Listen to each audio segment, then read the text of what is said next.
Now let's talk about the second issue, because this is the one that, as a mortgage broker, really bugs me, because the appraisal issue is so preventable. Sellers and buyers in some suburban areas of Toronto and Vancouver are being caught by the rapid decline in housing prices, causing a significant number of distressed property sales to pile up in lawyers' offices. But most of this could have been prevented, and most of it could have been prevented by making the right decisions and by lenders and mortgage brokers not screwing up on the deals. And I'm going to explain how all of this worked and what you can do to protect yourself in this video. But before we get into it, do me that favor, hit that subscribe button, hit that notification bell, and please hit that like button so more people like you can see this video. And don't forget, we're giving away $5,000 on July 1st, which is like 10 days away. And all you have to do to enter that draw is go to 360giveaway.ca and make sure you're subscribed to this channel. And you get an extra entry for following me on Instagram and also for sharing the contest socially. Okay, so let's get into it. Let's discuss the distressed home sales that are piling up in Toronto and Vancouver right now. This is really interesting because it made headlines here. Obviously, BNN picking up the story, distressed deals pile up in Canada's once booming housing market. And they go on to talk about a few things.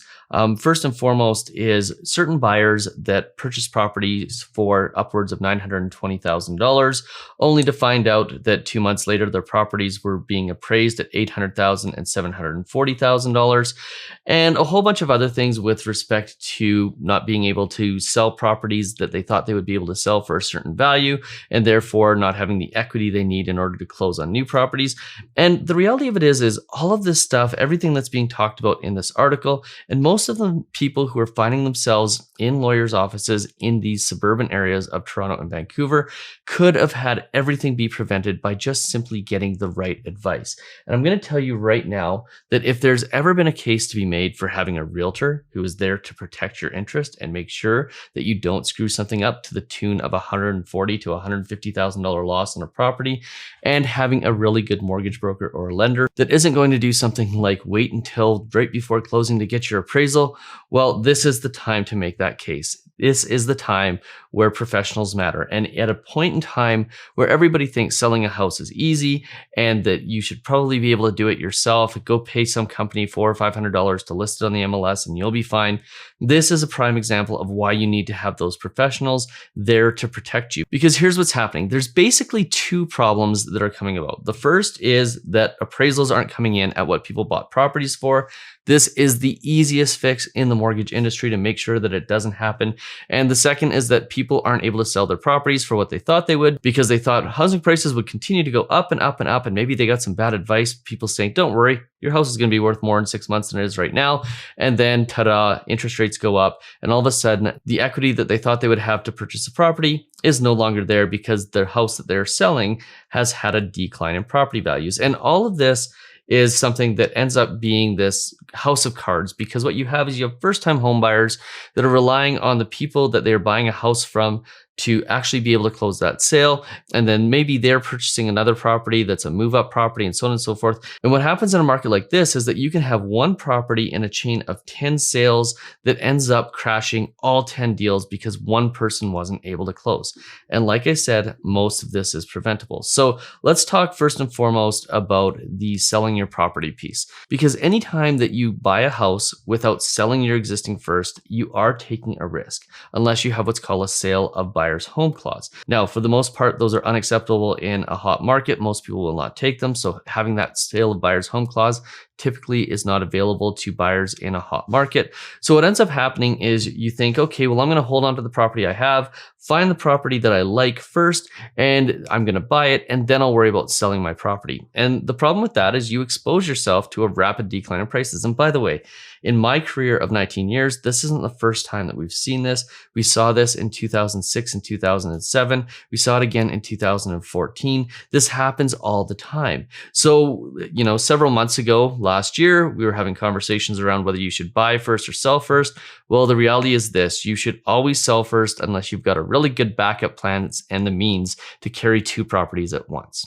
Now, let's talk about the second issue, because this is the one that, as a mortgage broker, really bugs me, because the appraisal issue is so preventable. So the appraisal is something that you order right out of the gate when you do a mortgage. As a competent mortgage broker or a competent lender, you try to get that appraisal done as fast as possible so that you can have the value as close to what the person purchased it for as humanly possible. You don't wait 3 to 6 months to get this, and the reason why is because if housing values go down, you end up exposing your client to not being able to get the mortgage that they originally wanted.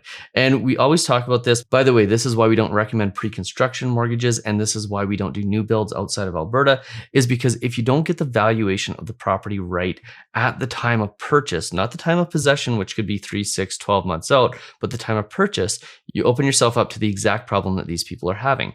And if the lender or the mortgage broker had simply done this, when they got the mortgage approved, ordered the appraisal right away, most of these problems go away. They don't exist. All it takes is a little bit of competence and you're fine.